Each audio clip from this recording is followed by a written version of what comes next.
Okay, so the second chapter today, acid, basis and salt. ठीक है, this is a big chapter and there are lots of equations in this chapter. तो and concepts भी बहुत ज़्यादा हैं, तो इसको भी बहुत केयरफुली सुनिएगा और उसके बाद फिर याद रखना है इसमें बहुत सारी चीज़ें. ठीक है, तो let us start with the chapter. ठीक है, तो सबसे पहले हम लोग इसमें देखेंगे properties of acids and bases. ठीक है, ओके. तो first of all, what are acids? Acids ये हम लोग पहले भी पढ़ चुके हैं, बट यहाँ पे थोड़ा सा स्टैंडर्ड हाई होगा, तो इसको समझने का कोशिश करते हैं. Okay, so acids are compounds which release hydrogen ions in water solution. कहने का मतलब ये है कि एसिड्स आर दो सब्सटेंसेस जिनको अगर हम पानी में ऐड करें तो हाइड्रोजन आयंस रिलीज होते हैं. ठीक है, ओके. देखते हैं आगे चल के क्या क्या मतलब कौन कौन से एसिड्स हैं, क्या क्या कैसे वो रिलीज करता है नॉल. ठीक है, बट फिलहाल के लिए acids are those compounds that release hydrogen ions in water solution. तो एग्जांपल्स क्या क्या होंगे? कुछ एसिड्स का नाम हम लोग पहले भी सुन चुके हैं. Hydrochloric acid which is HCl, sulphuric acid which is H2SO4, nitric acid HNO3. इन सब एसिड्स के फॉर्मूला आपको याद होने चाहिए. ठीक है, because we are going to use it many number of times.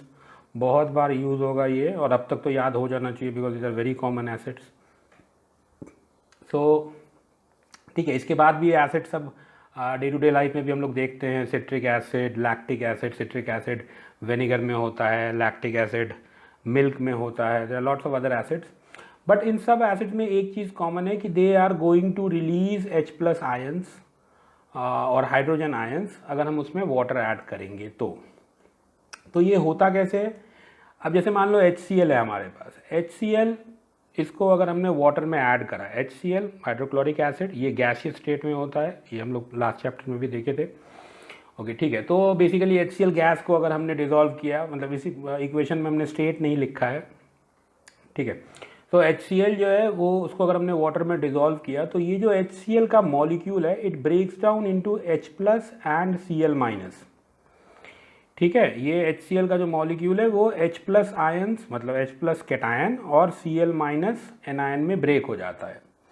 ठीक है, water still present over here. ये वाटर भी सेल्फ आयोनाइज होता है, ये वाटर भी टूटता है H+ और OH- आयंस में. ठीक है, जब भी कभी हम वाटर में एसिड ऐड करते हैं या एसिड में वाटर ऐड करते हैं तो H+ मतलब वाटर में भी ब्रेक डाउन होता है, उसको सेल्फ आयोनाइजेशन बोलते हैं. उसको भी देखेंगे हम लोग, लेकिन फिलहाल के लिए ये एसिड का HCl का H+ और Cl में ब्रेक हुआ, H+ और Cl- में, तो इसलिए HCl हमारा एसिड है. ठीक है, सेम विथ लेट अस से सल्फ्यूरिक एसिड. तो सल्फ्यूरिक एसिड है H2SO4. इसमें भी जब हमने वाटर ऐड किया तो H+ अलग हो गया, SO4 2- which is sulphate ion. तो हाइड्रोजन आयन, सल्फेट आयन, इसमें ब्रेक डाउन हुआ. सो that's why this is also acid. ये ब्रेक डाउन के प्रोसेस को हम लोग आयोनाइजेशन बोलते हैं, आयंस का फॉर्मेशन. ठीक है, तो ब्रेक डाउन मतलब आयोनाइजेशन. और वाटर देखो, स्पेसिफिक टर्म्स भी हैं. वाटर के एडिशन पे ब्रेक डाउन हो रहा है तो इसको हाइड्रोलाइसिस भी बोला जाता है. जैसे इलेक्ट्रोलाइसिस था, इलेक्ट्रिसिटी से ब्रेक डाउन, उसी तरीके से इसको हाइड्रोलाइसिस भी बोला जाता है, वाटर से ब्रेक डाउन. तो acids undergo hydrolysis, that is okay. ठीक है, लेकिन हम लोग आयोनाइजेशन ही यूज़ करेंगे टर्म. तो H2SO4 ये भी आयोनाइज होता है into H+ and sulphate ion. Nitric acid, तो HNO3 को में भी जब हम वाटर ऐड करेंगे तो H+ और नाइट्रेट आयन अलग होगा, नाइट्रेट एनायन. फाइन. एक और एसिड देखते हैं कॉमनली यूज. ये क्या है? CH3COH. This is acetic acid, commonly called as acetic acid, जो विनेगर में मिलता है. ओके, सो एसिटिक एसिड में भी अगर हम लोग वाटर ऐड करेंगे तो H+, इसमें ये वाला हाइड्रोजन जो है वो ब्रेक होता है और उसके बाद इधर जो है वो complete, that is acetate ion. Fine. So H+ और CH3COO-. तो जो भी सब्सटेंसेस H+ आयन रिलीज करते हैं उनको हम एसिड्स कहते हैं. ठीक है, अच्छा. ये H+ आयंस होते क्या हैं? हाइड्रोजन का कैटायन जो है, इसको थोड़ा सा देखो कि एक हाइड्रोजन एटम में क्या होता है। हाइड्रोजन का एटॉमिक नंबर क्या है? हाइड्रोजन का एटॉमिक नंबर है 1। तो उसके न्यूक्लियस में एक प्रोटॉन होगा, राइट, एक ही प्रोटॉन होगा, पहला एलिमेंट है एकदम पेरियोडिक टेबल का। और इसके अराउंड में एक इलेक्ट्रॉन घूम रहा होगा, जो इसके और मतलब जो अपने ऑर्बिट में घूम रहा होगा। यही हमने देखा था हाइड्रोजन एटम का, एक प्रोटॉन है हमारा न्यूक्लियस में और एक इलेक्ट्रॉन है जो घूम रहा है। ठीक है, ये हाइड्रोजन एटम होता है। हाइड्रोजन यहाँ पे क्या है? कैटायन है। कैटायन मतलब एक पॉजिटिव चार्ज, मतलब इसने एक इलेक्ट्रॉन अपना बाहर कर दिया है। तो ये इलेक्ट्रॉन जब निकल जाएगा अपने ऑर्बिट से, तो हमारे पास रह क्या जाएगा? सिर्फ एक प्रोटॉन, राइट। तो ये जो हम लोग हाइड्रोजन आयन बोलते हैं, this is nothing but proton. ठीक है, सो हाइड्रोजन आयन ही प्रोटॉन है। तो इसलिए बहुत सारे बुक्स में आप देखोगे कि एसिड्स, इसका जो डेफिनेशन होता है, acids are compounds which release protons in water, ये बोला जाता है। ठीक है, so hydrogen ions is nothing but protons. Fine, ठीक है, एसिड्स का डेफिनेशन समझ में आ गया। ओके, अब हम लोग बेस देखते हैं। फाइन, तो बेस क्या होगा? Bases are those compound which release hydroxide ions, OH- ions, जब हम उसको पानी में ऐड करेंगे तब। ठीक है, जैसे एग्जाम्पल्स में ये भी आपने पहले बहुत पढ़ा ही है, सोडियम हाइड्रोक्साइड, ठीक है, NaOH, potassium hydroxide KOH, calcium hydroxide CaOH whole twice, slaked lime. ठीक है, सो सोडियम हाइड्रोक्साइड, सब में हाइड्रोक्साइड है, OH प्रेजेंट है। ठीक है, तो जब हम इसको वाटर में ऐड करेंगे तो OH- आयंस रिलीज होगा। देखते हैं जैसे एग्जाम्पल में, जैसे मान लो NaOH है, तो NaOH में हमने अगर वाटर ऐड करा तो इस NaOH का Na अलग हो गया और OH- अलग हो गया। ठीक है, तो ये हम इसको बेस कहेंगे, जो हाइड्रोक्साइड आयंस रिलीज करता है। यहाँ पर भी जो H2O है ये सेल्फ आयोनाइजेशन करेगा, फिलहाल अभी हम लोग नहीं देख रहे। ठीक है, सो Na+ और OH- आयन में। सिमिलरली अगर हमारे पास कैल्शियम हाइड्रोक्साइड है, कैल्शियम हाइड्रोक्साइड भी ब्रेक डाउन करेगा। कैल्शियम कैटायन Ca2+, वैलेंसी 2 होता है इसका, OH-, ठीक है, CaOH होल ट्वाइस में Ca अलग हो गया, OH अलग हो गया। फाइन, ये बैलेंस नहीं है, यू कैन बैलेंस इट, उसमें कोई प्रॉब्लम नहीं है। ठीक है, and H2O will remain. Magnesium hydroxide अगर है तो वो भी Mg2+ OH-। पोटेशियम हाइड्रोक्साइड होगा तो K+ और OH-। ठीक है, एक और बेस का नाम आप याद रखोगे, this is ammonium hydroxide. Ammonium hydroxide, इसको भी जब हम लोग वाटर में ऐड करेंगे तो will get ammonium ions and hydroxide anions, तो ये भी बेस है। ठीक है, फाइन। तो जो भी सब्सटेंसेस H+ आयंस रिलीज करते हैं या प्रोटॉन्स रिलीज करते हैं, वी कॉल देम एसिड्स, और जो हाइड्रोक्साइड आयंस रिलीज करते हैं उनको हम लोग बेस कहते हैं। ठीक है, और ये रिलीज कब होता है? जब वाटर ऐड होता है। ना you have to keep this thing in mind कि वाटर का एडिशन बहुत ज़रूरी है। जब तक उसमें वाटर ऐड नहीं होगा तब तक कोई भी एसिड अपना एसिड का बिहेवियर शो नहीं करेगा, ना ही कोई बेस का बिहेवियर शो करेगा।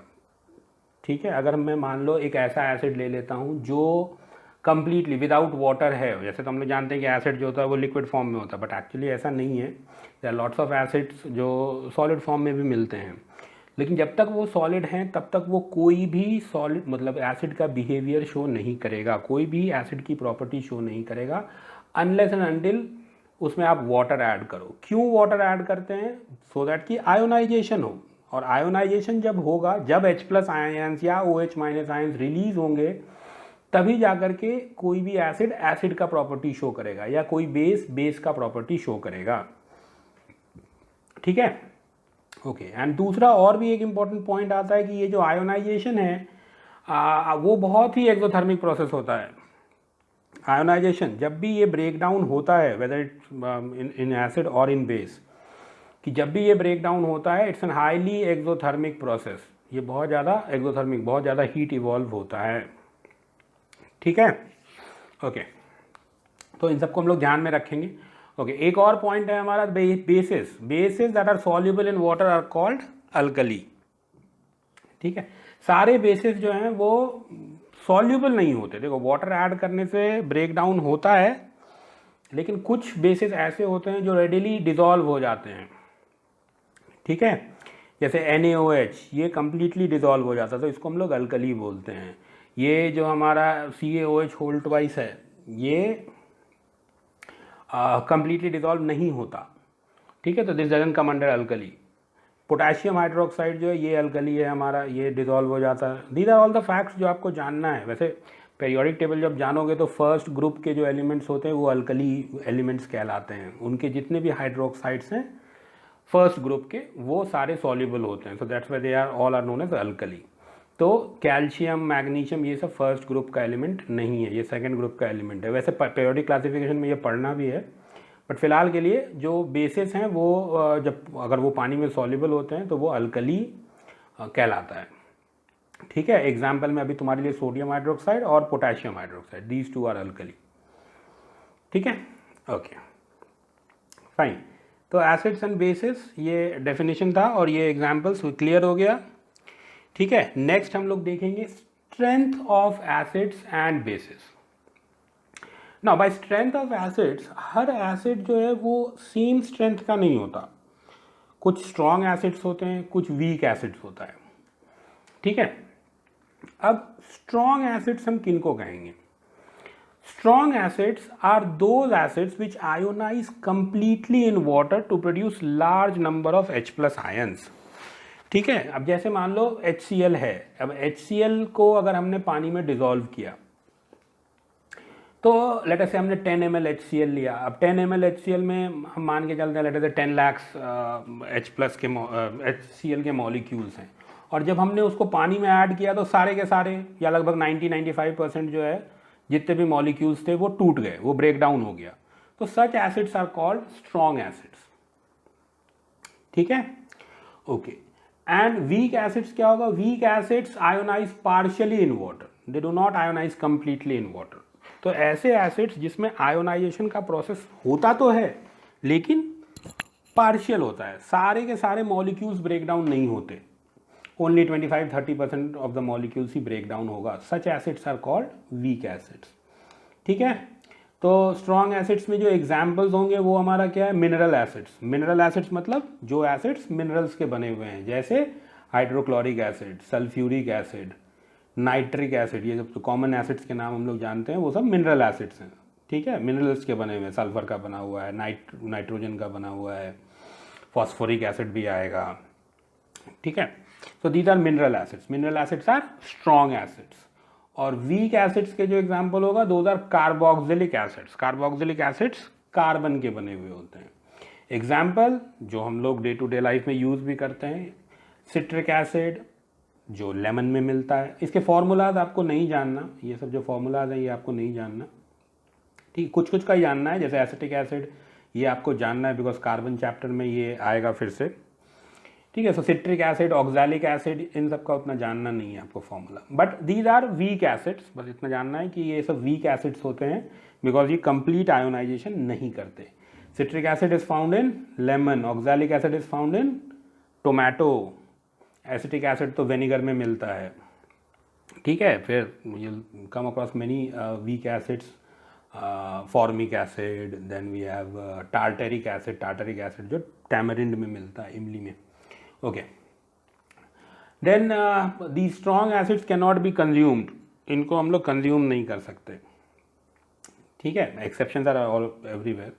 यहाँ पे भी है हमारा कार्बोनिक एसिड। कार्बोनिक एसिड जो होगा जो कि मिनरल एसिड के कैटेगरी में ही आता है, which we use, but that is not that much strong जो आपके कोल्ड ड्रिंक्स में मिलता है, कार्बन डाइऑक्साइड का acid. Okay, and weak acids can be consumed. ठीक है, तो वीक एसिड्स को हम लोग कंज्यूम कर सकते हैं। इसी को कंज्यूम करके हम एसिड्स का टेस्ट बताते हैं कि एसिड्स आर सार इन टेस्ट।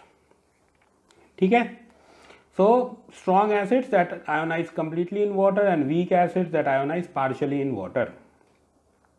एग्जाम्पल्स याद रहेगा, स्ट्रॉन्ग एसिड्स में हमारे मिनरल एसिड्स हैं और वीक एसिड्स में हमारा जो भी कंज्यूमेबल एसिड्स होते हैं, सिट्रिक एसिड, ये सब एसिटिक एसिड एक्सेट्रा। ओके, तो उसी तरह से strength of the base now, तो बेस में भी strong base and weak bases होंगे। स्ट्रॉन्ग बेसिस कौन से होगा? जो कंप्लीटली आयोनाइज करेगा पानी में to produce large number of hydroxide ions. ठीक है, जो लगभग जितने भी मॉलिक्यूल्स प्रेजेंट हो लगभग सारा ही ब्रेक डाउन हो जाए। ठीक है, and weak acids which ionize partially in water. Fine, so example क्या क्या होगा? Example sodium hydroxide, potassium hydroxide, lithium, ये भी फर्स्ट ग्रुप का एलिमेंट है, and calcium hydroxide, these are considered as strong bases. ये सब कंप्लीट आयोनाइजेशन करते हैं। एंड वीक बेसिस में हमारा होगा magnesium hydroxide, ammonium hydroxide. Magnesium hydroxide milk of magnesia होता है। ओके, एंड अमोनियम हाइड्रोक्साइड ये भी वीक बेस होता है। ठीक है, and these again can not be consumed. Strong bases को हम लोग कंज्यूम नहीं कर सकते। ठीक है, ये कई बार ये चीज़ रहता है कि एसिड ज़्यादा स्ट्रांग होता है या बेस ज़्यादा स्ट्रांग होता, दोनों ही स्ट्रांग होते, दोनों ही उतने ही हार्मफुल हैं। जितना हार्मफुल अगर HCl है उतना ही हार्मफुल NaOH भी है। तो ये जो कन्फ्यूजन रहता है या किसी किसी के दिमाग में ये बैठा हुआ रहता है कि नहीं acids are more harmful than bases, तो ऐसा नहीं है। ठीक है, so both of them are equally harmful, they both are corrosive in nature. Okay, now these cannot be consumed and weak bases जो होते हैं some of them can be consumed। जैसे ये magnesium hydroxide, milk of magnesia, इसको ये बहुत सारे medicine में होता है। It acts as an antacid. Acidity जब हो जाती है तो इसको खा के न्यूट्रलाइज किया जाता है। फाइन, ठीक है, तो ये हो गया हमारा strength of acid and strength of base. Next thing is कि हम लोग एसिड और बेस को डिफ्रेंशिएट कैसे करते हैं? With the help of indicators. Indicators हमें हेल्प करता है उस चीज़ को डिफ्रेंशिएट करने में कि कौन सा सब्सटेंस एसिडिक है और कौन बेसिक है। तो मैनी अ टाइम्स इंडिकेटर्स का डेफिनेशन पूछा जाता है एग्जाम में। तो an indicator is a dye substance और mixture of coloured substances that when added to the solution gives a different color depending on the measure of the acidity or basicity of a solution। तो indicators are basically dyes या वैसे colored substances जो acidity या basicity, कोई भी substance कितना acidic है या कितना basic है ये बताता है through a color change by giving a color। Colour impart करता है और उस कलर के थ्रू ये बताता है, इंडिकेट करता है कि वो सब्सटेंस एसिडिक है या बेसिक है। ठीक है, ओके, एंड इंडिकेटर्स के टाइप्स हमें पढ़ने हैं इस बार। तो what are the different types of indicators? पहला हमारा है natural indicator. So natural indicator, इसमें आप जानते ही हो, इसका एक एग्जांपल है हमारा लिटमस। ओके, तो ये इंडिकेटर होता क्या है? These indicators are made from naturally occurring substances. जो हमारा एक एग्जांपल लिटमस। तो लिटमस क्या है? Litmus is extracted from lichens. Lichens एक तरह का फंगस होता है। तो इससे एक्सट्रैक्ट किया जाता है एक सॉल्यूशन और उसको हम लोग इंडिकेटर की तरह यूज़ करते हैं। इस लिटमस के बारे में आप पहले भी पढ़ चुके हो। सो लिटमस बेसिकली ये दो टाइप का आता है, red litmus and blue litmus. और इसमें क्या होता है, जब हम एक एसिड में ब्लू लिटमस को डालेंगे तो उसका कलर चेंज हो जाता है टू रेड, और जब हम लोग बेस में रेड लिटमस डालेंगे तो कलर चेंजेस टू ब्लू। ठीक है, यही होता था ना। तो इसको आपको याद रखना है कि in acid blue litmus changes to red and in base red litmus changes to blue. तो ये एक हमारा नेचुरल इंडिकेटर है। तो इंडिकेटर जो सब मतलब नेचुरल इंडिकेटर जो नेचुरली अकरिंग सब्सटेंसेस से बनाया गया है।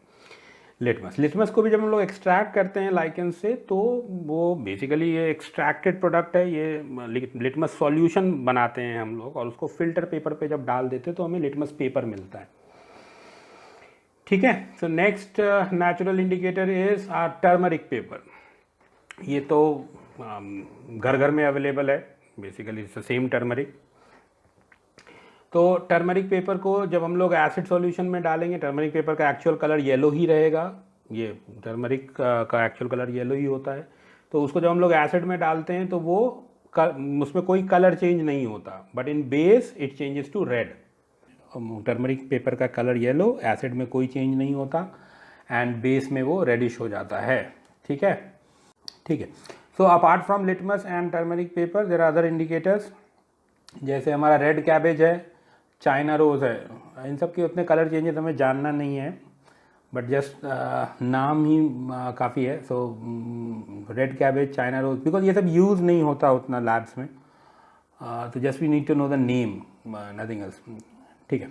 Next is are artificial indicators. तो नेचुरल इंडिकेटर्स वे दोज इंडिकेटर्स जो नेचुरली अवेलेबल सब्सटेंसेस से बनते हैं।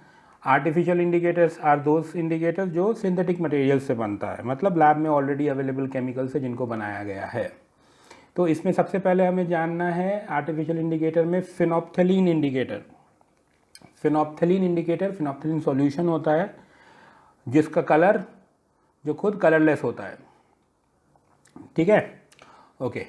इसको जब हम लोग एसिड में डालते हैं तो कोई चेंज नहीं होता, जो एसिड है वो तो कलरलेस होता ही है, वो बिल्कुल पानी के जैसा दिखता है। लेकिन जब बेस में फिनोप्थेलिन डाला जाएगा तो इट चेंजेस टू पिंक।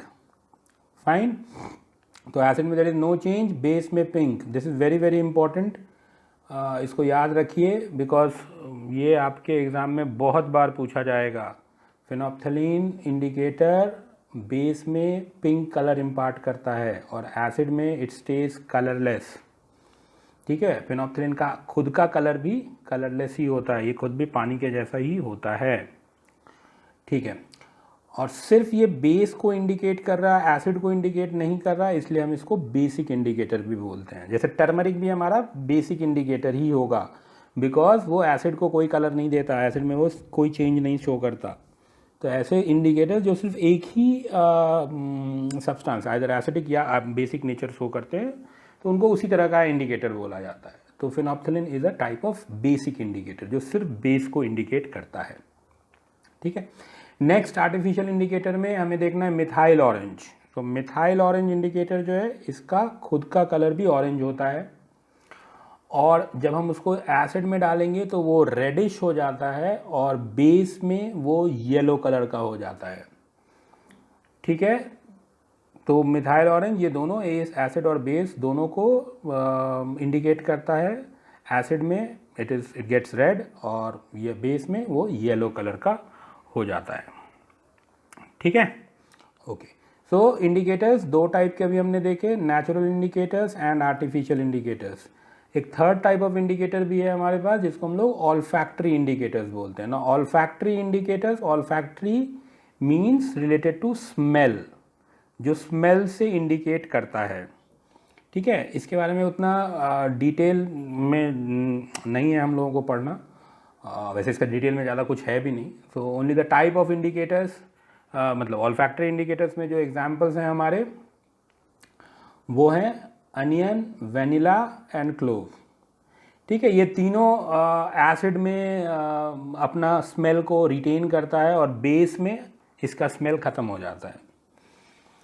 ठीक है, बेस में अनियन के जैसा स्मेल नहीं करेगा। Okay, these things are not in your syllabus, तो सिर्फ आपको नाम जानना है कि olfactory indicators are those indicators जो इंडिकेट करते हैं एसिडिक और basic nature by the change in smell and examples are onion, vanilla extract and clove oil. Fine, ठीक है, ठीक है। तभी से हम लोग एसिड्स एंड वाटर का मिक्सचर या बेस एंड वाटर का मिक्सचर इनकी बात कर रहे हैं कि हम लोग एसिड को वाटर में ऐड करते हैं, then ionization takes place and ionization is an exothermic process. ठीक है, जब हम लैब्स में या फिर जब भी कभी एसिड जो है वो अपना बिहेवियर तभी शो करेगा जब हम उसको वाटर में ऐड करते हैं। ठीक है, तो जब हम लोग लैब्स में एसिड और वाटर का मिक्सचर क्रिएट करते हैं तो ये क्वेश्चन हमेशा रहता है कि why should we add acid to water and not water to acid, why should we add acid to water और वाइस वर्सा क्यों नहीं। ठीक है, ये एग्ज़ाम में भी बहुत बार पूछा जाता है, तो इसको थोड़ा समझने का कोशिश करो and you need to explain it in the exams. ठीक है, तो देखो कि क्यों, देखो बात तो एक ही है कि अगर हमने एसिड को वाटर में ऐड किया या वाटर को एसिड में ऐड किया तो दोनों में तो आयोनाइजेशन होगा, बिकॉज एसिड और वाटर का मिक्सचर क्रिएट हो रहा है, दोनों में ही एसिड ब्रेक डाउन होगा and heat would be evolved.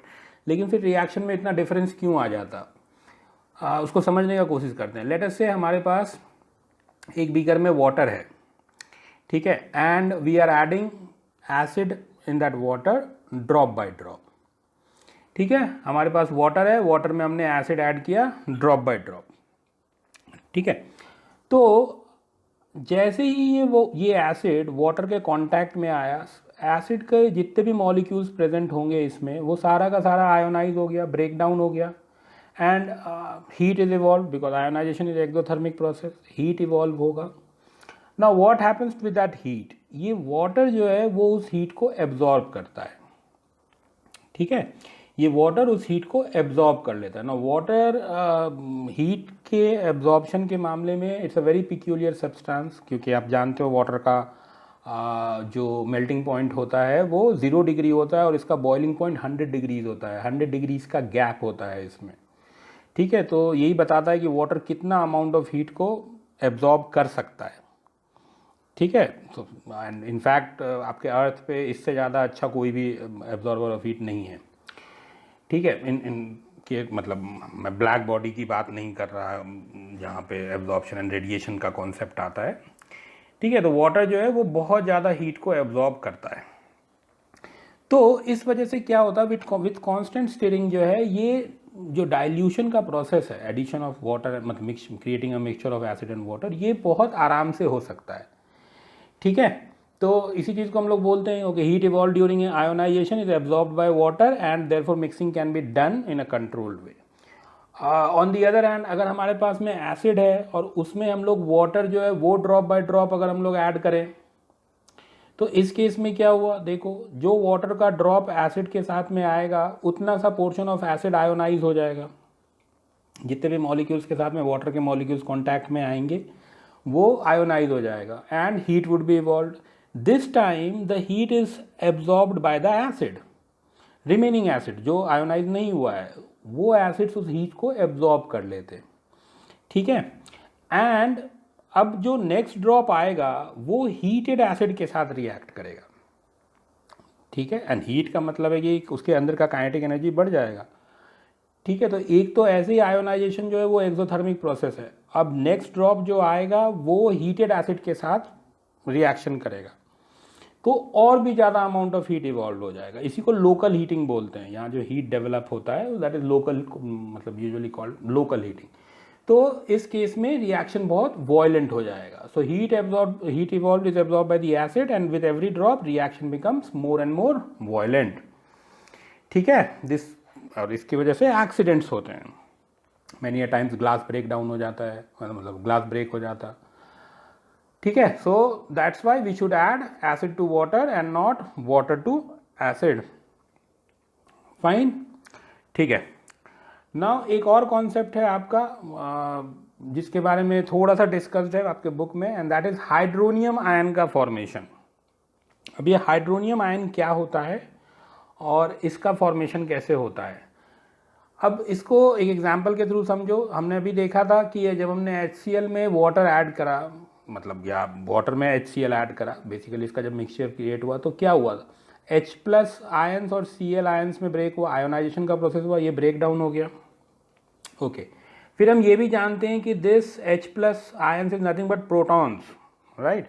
Now these protons they have large amount of energy. एक प्रोटॉन आराम से बैठा हुआ नहीं रह सकता, इसके अंदर बहुत एनर्जी होता है।